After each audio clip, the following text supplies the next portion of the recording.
Hello dear students. हम perfect competition का chapter कर रहे हैं। उसमें हमने फर्म्स का इक्विलिब्रियम पॉइंट देख लिया था शॉर्ट रन में एंड लॉन्ग रन में।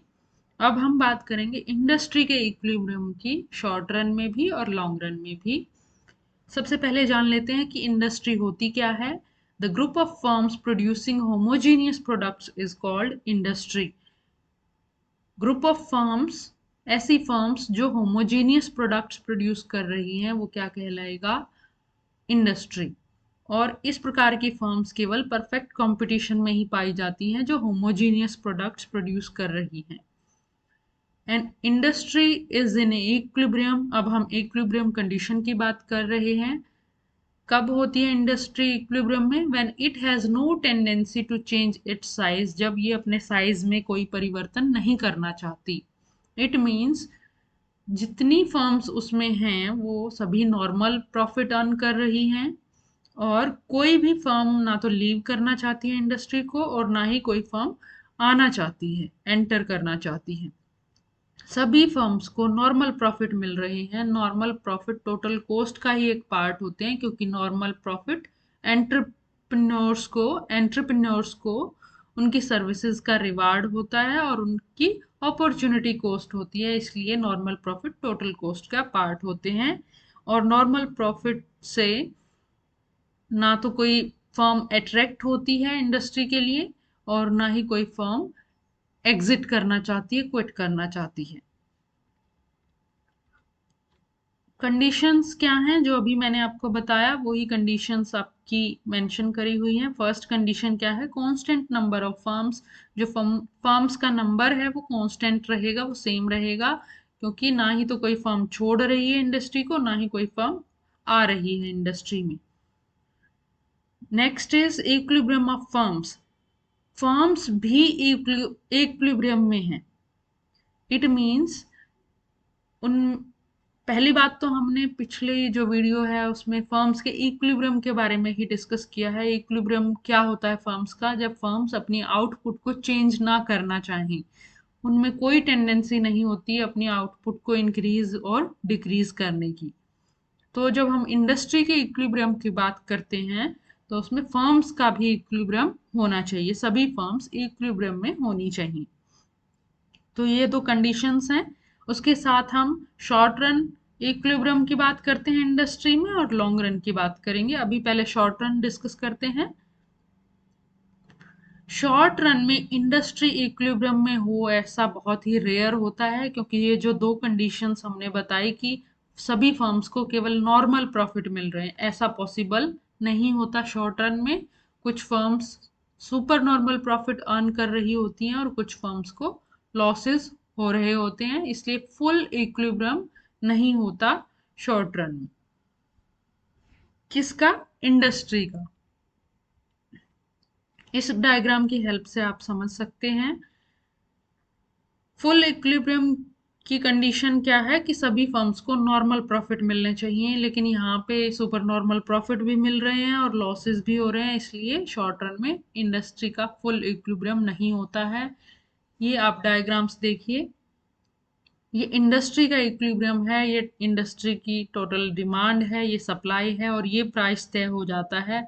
अब यही प्राइस सभी फर्म्स के लिए है।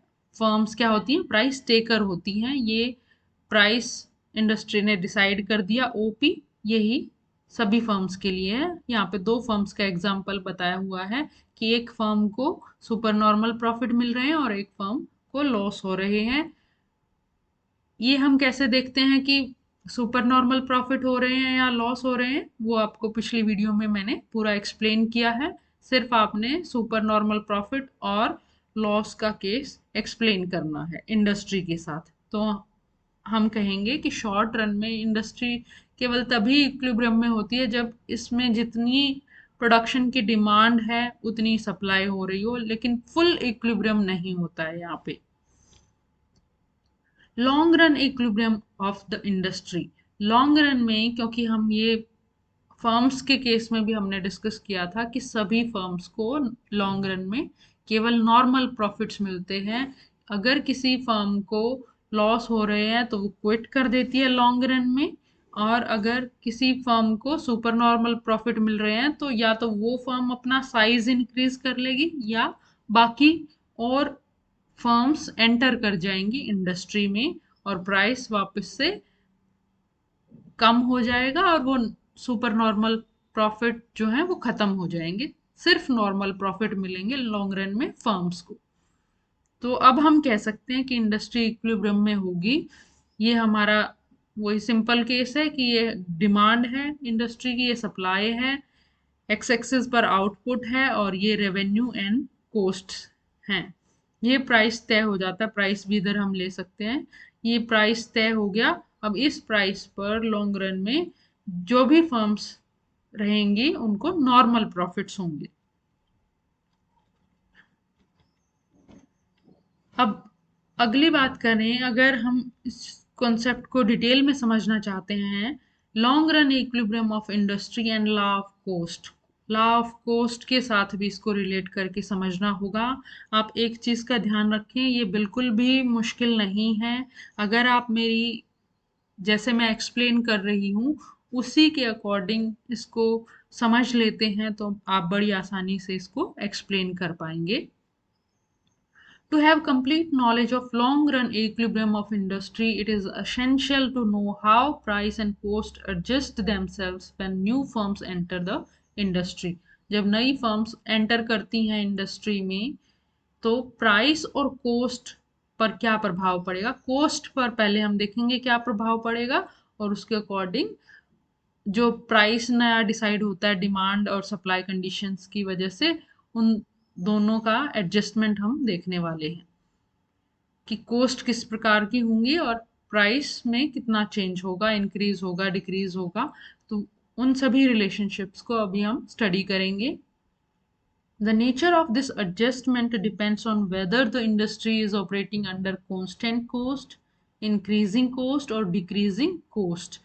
पिछले फर्स्ट चैप्टर में हमने डिस्कस किया था कि कांस्टेंट कोस्ट इंडस्ट्री का क्या मीनिंग है। हम यहाँ पे जब स्केल को इंक्रीज कर रहे हैं तो वो रिटर्न्स टू स्केल कांस्टेंट हैं, इंक्रीजिंग हैं या डिक्रीजिंग हैं। कोस्ट का और रिटर्न्स टू स्केल का इनवर्स रिलेशनशिप है। जब हम ये कहते हैं इंक्रीजिंग कोस्ट हैं तो हम कहेंगे डिमिनिशिंग रिटर्न्स टू स्केल है और vice versa.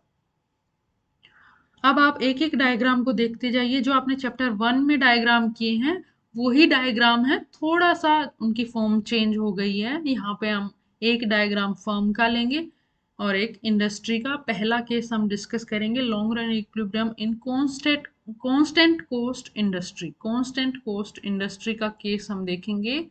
Constant cost industry क्या होती है, is one where average cost remains constant. जहां पर एवरेज कोस्ट, ये जो हम एवरेज कोस्ट ले रहे हैं वो कांस्टेंट रहती है, उसमें चेंज नहीं होता इररिस्पेक्टिव ऑफ द इंक्रीज और डिक्रीज इन प्रोडक्शन। चाहे प्रोडक्शन में इंक्रीज हो या डिक्रीज हो लेकिन एवरेज कोस्ट में कोई अंतर नहीं आता, तो हम कहेंगे कांस्टेंट कोस्ट इंडस्ट्री है। Firms in such an industry neither enjoys external economies nor suffer external diseconomies। ये कांस्टेंट कोस्ट या कांस्टेंट रिटर्न्स टू स्केल्स कब होते हैं, जब जितनी इकोनॉमीज मिल रही हैं उतनी ही डिसइकोनॉमीज भी हों और वो दोनों एक दूसरे को न्यूट्रलाइज कर दें। तो कोस्ट पर कोई भी प्रभाव नहीं पड़ेगा, ना कोस्ट कम होंगी ना अधिक होंगी। अब हम इन डायग्राम्स को डिस्कस करेंगे। बड़े ध्यान से आप समझते चलिए, बिल्कुल भी डिफिकल्ट नहीं है। हम पहले इंडस्ट्री का केस देखेंगे क्योंकि प्राइस डिटर्मिनेशन यहीं से होता है। ये आप एक्स एक्सिस वाई एक्सिस पे लगभग हमारी सेम ही जो वेरिएबल हैं वो रहेंगे। यहाँ पर आउटपुट है और यहाँ पर रेवेन्यू कॉस्ट प्राइस आप ले सकते हैं और ये फर्म का है। ये बार बार एक्सप्लेन करने की ज़रूरत नहीं है, मेन सेगमेंट हमारा ये है। तो यहाँ पे स्टार्टिंग में एक हमारा डिमांड कर्व है और एक सप्लाई कर्व है। इस पॉइंट पर देखिए, इस पॉइंट पर इक्विलिब्रियम है, ये प्राइस तय हो जाता है ओपी प्राइस। अब इस प्राइस पर फर्म्स अपना प्रोडक्शन कर सकती हैं और लॉन्ग रन में इस प्रकार की कोस्ट कंडीशंस हैं कि इस प्राइस पर फर्म्स को नॉर्मल प्रॉफिट मिल रहे हैं। यहाँ पे केवल एक हम रिप्रेजेंटेटिव फर्म ले रहे हैं, सभी फर्म्स की बात नहीं कर रहे हैं, एक फर्म के थ्रू एक्सप्लेन कर रहे हैं कि फर्म्स की क्या सिचुएशन होगी। एक फर्म का केस हम एक्सप्लेन कर रहे हैं। तो यहाँ पे ये जो फर्म है यहाँ पर इक्विलिब्रियम में है और स्टार्टिंग में जो आउटपुट है वो ओएम आउटपुट है ओपी प्राइस पर। ये कंडीशंस हमें पता है कि जब एलएसी मिनिमम पॉइंट पर होती है, एसएससी उसके टेंजेंट होती है, एसएमसी उसको नीचे से काट रही होती है। यहाँ सिंप्लिसिटी के लिए एलएमसी ड्रॉ नहीं किया हुआ है, एलएमसी ड्रॉ यहाँ पे नहीं किया हुआ है, लेकिन हमें पता है कि जहां पर एसएमसी और एलएमसी इक्वल होती है, ये इस पॉइंट पे दोनों इक्वल ही होते हैं, तो उसके ड्रा करने या ना करने से कोई फर्क यहाँ पर नहीं पड़ रहा है। ये पहले ही सिचुएशन थी हमारी, ये प्राइस तय हो जाता है। अब उसके बाद हम ये कह रहे हैं कि अगर स्केल इंक्रीज करना पड़े इंडस्ट्री को अपना, तो क्या होगा। अब अगर डिमांड बढ़ जाती है, डिमांड D1 हो जाती है, तो इंस्टेंटली क्या उसका इफेक्ट होगा कि प्राइस इंक्रीज हो जाएगा। ये हमारी सप्लाई है, एकदम से तो सप्लाई चेंज नहीं हो सकती, उसके एडजस्टमेंट में थोड़ा टाइम लगता है। तो जैसे जैसे डिमांड बढ़ती है तो प्राइस इंक्रीज हो जाता है। अब प्राइस OP1 हो जाता है और इंडस्ट्री की क्वांटिटी OQ1 हो जाती है, इंडस्ट्री की क्वांटिटी इंक्रीज हो जाती है। अब ये जो प्राइस इंक्रीज हुआ है, इस प्राइस के अकॉर्डिंग अब ये जो इस फर्म को क्या हो रहे हैं, सुपर नॉर्मल प्रॉफिट मिल रही है। आप देखिए अब इसका आउटपुट लेवल भी चेंज हो जाएगा, क्योंकि अब यहाँ पर हमारी कंडीशन क्या होती है फर्म के आउटपुट डिटर्मिनेशन की, जहां पर MR MC के बराबर होता है। यहाँ पर ये MR है, जो प्राइस लाइन है वो हमारा MR होता है, ये MC है।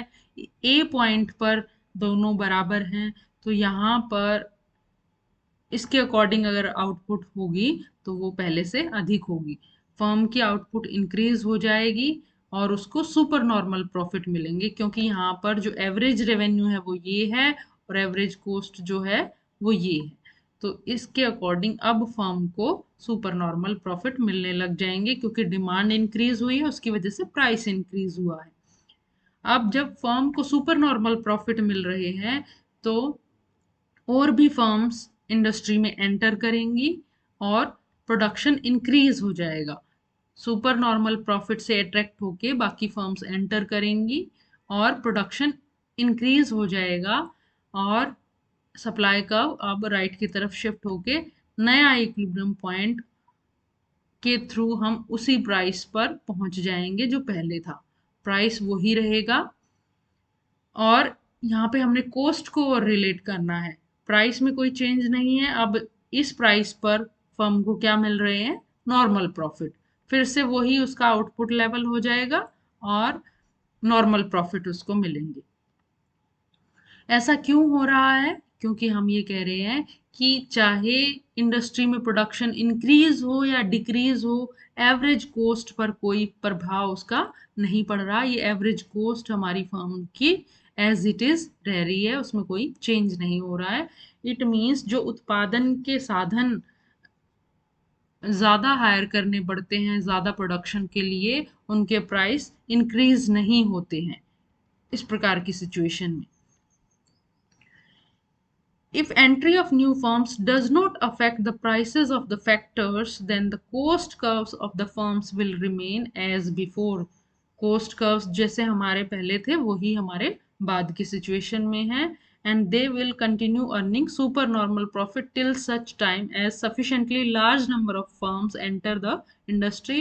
और जो फर्म्स हैं उनको सुपर नॉर्मल प्रॉफिट कब तक मिलते रहेंगे, जब तक कि sufficiently large number of firms enter नहीं कर जाती और सप्लाई इतनी नहीं बढ़ जाती कि प्राइस वो ही मेंटेन हो जाए। अब सप्लाई जब तक यहाँ तक नहीं बढ़ जाएगी तब तक जो प्राइस है वो अधिक रहेगा और फर्म्स को सुपर नॉर्मल प्रॉफिट होते रहेंगे।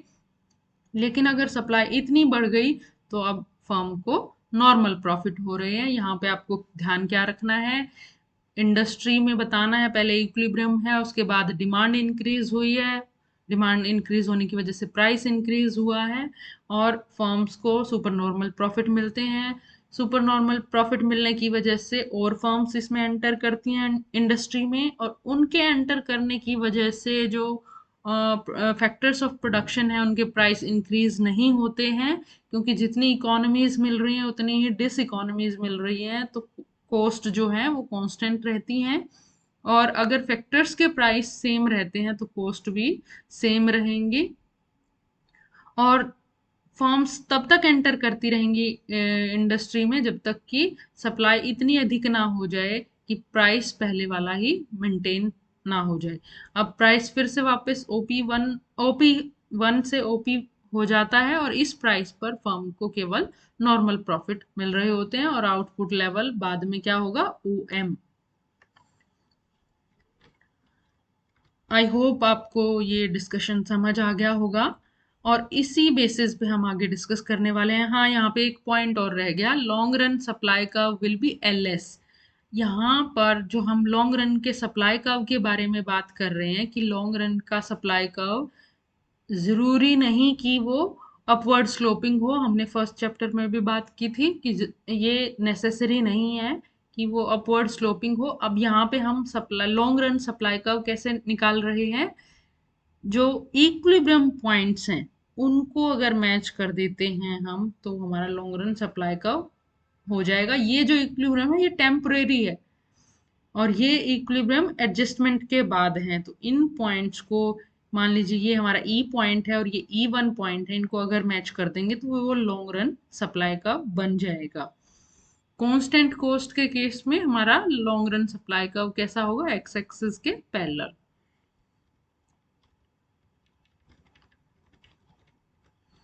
अब नेक्स्ट केस है long run equilibrium in increasing cost industry.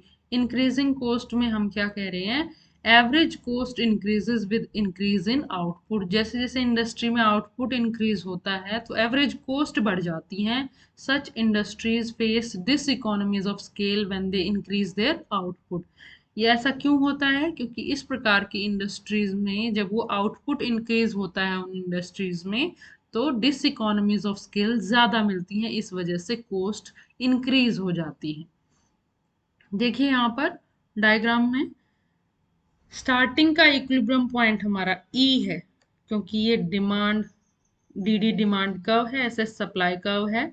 हम सभी में एक ही तरीके के पैटर्न के साथ एक्सप्लेन करने वाले हैं, इसलिए बिल्कुल डिफिकल्ट नहीं है, आप जस्ट ध्यान से सुनते रहिए। ये हमारा डिमांड एंड सप्लाई स्टार्टिंग में मीट हो रहे हैं, ई पॉइंट पर ओपी प्राइस डिसाइड हो जाता है और इस प्राइस पर क्या हो रहा है, फर्म को नॉर्मल प्रॉफिट मिल रहे हैं। ये S A C L A सी ये स्टार्टिंग की कोस्ट कंडीशंस हैं, एसएमसी। इसके अकॉर्डिंग आउटपुट यहाँ पे फर्म का आउटपुट इतना डिसाइड हो जाता है, ओएम आउटपुट फर्म का और ओ क्यू आउटपुट इंडस्ट्री का। अब आप ये क्वेश्चन मत करना कि ये ओ क्यू इतनी कम क्वांटिटी है इंडस्ट्री की है, क्योंकि यहाँ पे हमारा स्केल बड़ा हो सकता है। यहाँ पे जितनी हम यूनिट्स दिखा रहे हैं इतने एरिया से नहीं, यहाँ पे जो हम स्केल लेते हैं एक्स एक्सिस पर उस पर डिपेंड करता है। अब ये इक्विलिब्रियम पॉइंट है, उसके बाद हम फिर से वही केस डिस्कस करेंगे कि अगर डिमांड बढ़ जाती है तो टेम्परेली जो प्राइस है वो ये डिसाइड हो जाता है, ओपी वन प्राइस डिसाइड हो जाता है और इंडस्ट्री की आउटपुट भी इंक्रीज हो जाती है। वो किस वजह से, क्योंकि ओपी वन प्राइस पर यही अगर उसका प्लांट और कॉस्ट रहती हैं फर्म की, ओपी वन प्राइस पर ये देखिए ओपी वन प्राइस इंक्रीज हो गया है। अब इस प्राइस पर एमसीएमआर के बराबर ए पॉइंट पर है, एमसीएमआर के बराबर ए पॉइंट पर है, तो फर्म का आउटपुट इंक्रीज हो जाएगा और इंडस्ट्री का भी आउटपुट इंक्रीज हो जाएगा। अब उसके बाद हम, हाँ, यहाँ से ये देख सकते हैं कि यहाँ पे सुपर नॉर्मल प्रॉफिट मिल रहे हैं फर्म को, क्योंकि यहाँ पर आउटपुट डिसाइड हो गया, इस आउटपुट लेवल पर प्राइस OP1 है हमारा, और लागतें कितनी हैं, ये हमारी लागतें हैं। ये जो ए बी डिफरेंस है यहाँ पे, एवरेज रेवेन्यू, ये प्राइस लाइन हमारी एवरेज रेवेन्यू होती है। एवरेज रेवेन्यू एवरेज कॉस्ट से ज्यादा है, कितनी ज्यादा है, ए बी। और ये पूरा का पूरा rectangle P1 A B P, ये क्या शो कर रहा है, सुपर नॉर्मल प्रॉफिट को। अब इतना सुपर नॉर्मल प्रॉफिट है तो बाकी फर्म्स एंटर करेंगी, और उनके एंटर करने से जो फैक्टर्स ऑफ प्रोडक्शन है उनकी डिमांड बढ़ेगी और उनके प्राइस बढ़ेंगे, और डिस इकोनॉमीज ऑफ स्केल ज्यादा हैं तो लागतें भी बढ़ेंगी। सप्लाई इंक्रीज हो जाएगी तो उसकी वजह से लागतें बढ़ रही हैं। लागतें बढ़ के कितनी हो जाती हैं, ये जो हमारी SAC LAC इनिशियल कॉस्ट हैं, क्योंकि हम ये कह रहे हैं कि जैसे जैसे इंडस्ट्री में आउटपुट अधिक होगा तो उसकी वजह से डिसइकोनॉमीज ऑफ स्केल मिलेंगी और लागतें अधिक हो जाएंगी। आई होप आप इस पॉइंट को समझ पा रहे हैं। अगर डिसइकोनॉमीज ऑफ स्केल मिल रही हैं इंडस्ट्री में तो आउटपुट अधिक करने की वजह से लागतें अधिक हो जाती हैं। तो लागतें, अब नई लागतें हमारी ये हो जाएंगी, और जो नया प्राइस है वो ये प्राइस है OP2। OP2 प्राइस पर अब फर्म को देखें, क्योंकि लागतें अब इंक्रीज हो गई हैं, LAC1 हो गया है, सभी की नंबरिंग हमने एक एक इंक्रीज कर दी है, SMC1 हो गया है। तो यहाँ पर आउटपुट का डिसीजन कहाँ होगा, जहाँ पर MRMC के बराबर है तो वो इस पॉइंट पर बराबर है, और यहाँ पर फर्म का AR और एवरेज रेवेन्यू और एवरेज कॉस्ट एक दूसरे के बराबर हैं, इसलिए हम कहेंगे कि फर्म को केवल नॉर्मल प्रॉफिट मिल रहे हैं इस प्राइस पर। अब हमारा जो काम है आगे का समझने का, एक तो हमारा इक्विलिब्रियम पॉइंट ये था और दूसरा इक्विलिब्रियम पॉइंट ये है। अगर इन दो इक्विलिब्रियम पॉइंट को हम मिला देते हैं तो हमारा लॉन्ग रन सप्लाई कर्व हमें प्राप्त हो जाता है। अब क्योंकि लागतें इंक्रीज हो रही हैं इसी वजह से लॉन्ग रन का सप्लाई कर्व क्या होगा, अपवर्ड स्लोपिंग होगा। लॉन्ग रन का सप्लाई का अपवर्ड स्लोपिंग होगा। यहाँ पे सभी डायग्राम्स में हम इंडस्ट्री में प्रोडक्शन की इंक्रीज की बात करेंगे, सभी में प्रोडक्शन में इंक्रीज हो रहा है, लेकिन उसके साथ हमने ये देखना है कि फर्म का प्रोडक्शन इंक्रीज हो रहा है या डिक्रीज हो रहा है। अब यहाँ स्टार्टिंग में जब प्राइस अधिक होता है तो प्रोडक्शन इंक्रीज होता है, लेकिन बाद में जब कॉस्ट अधिक हो जाती हैं तो ये जो आउटपुट है वो कम हो जाता है। और ये हमेशा के लिए ये जरूरी नहीं है कि फर्म का आउटपुट कम हो। ये डिपेंड करता है कि ये जो LAC हैं ये कहाँ पे नई बन रही हैं, ये लेफ्ट की जो ओरिजिनल पॉइंट है उसके लेफ्ट की तरफ हैं, या बिल्कुल उसके ऊपर हैं, या उसके राइट की तरफ हैं। तो उस पे डिपेंड करेगा कि एक इंडिविजुअल फर्म का प्रोडक्शन कम हो रहा है, सेम रह रहा है, या अधिक हो रहा है। किस पे डिपेंड करेंगी, जो हमारी ये नई कॉस्ट कंडीशंस हैं ये कहाँ पर हैं, ये लेफ्ट की पहले वाले पॉइंट के लेफ्ट की तरफ हैं, बिल्कुल उसके ऊपर हैं, या राइट की तरफ है, उस पर डिपेंड करेगा। तो अब हमें ये पता चल गया, जब इंक्रीजिंग कॉस्ट है तो लॉन्ग रन सप्लाई का कैसा होगा, इंक्रीजिंग होगा। लॉन्ग रन सप्लाई का कैसे मिलेगा, हम इक्विलिब्रियम पॉइंट्स को मिला देंगे तो वो हमारा लॉन्ग रन सप्लाई का बन जाता है। देखिए ये डिमांड और सप्लाई का अलग अलग हैं, इनके इक्विलिब्रियम पॉइंट्स को जब हम मिलाते हैं तो वो हमारे लॉ ऑफ कॉस्ट के अकॉर्डिंग जो हमारा लॉन्ग रन सप्लाई कर्व है वो निकल के आता है। नेक्स्ट केस, और ये जो यहाँ पर नॉर्मल प्रॉफिट्स मिल रहे हैं वो किस वजह से, क्योंकि सुपर नॉर्मल प्रॉफिट थे बहुत ज़्यादा, वो किस वजह से नॉर्मल प्रॉफिट में तब्दील हुए हैं। एक तो प्राइस कम हुआ है क्योंकि सप्लाई इंक्रीज हुई है, और दूसरा कॉस्ट इंक्रीज हुई है। देखिए दोनों बातें यहाँ पर क्लियर हो जाएंगी कि प्राइस तो कम हुआ है, प्राइस तो कम हुआ है OP1 से OP2, और दूसरी बात क्या हुई है कि कॉस्ट अधिक हो गई है, इस वजह से यहाँ पे सिर्फ नॉर्मल प्रॉफिट मिल रहे हैं।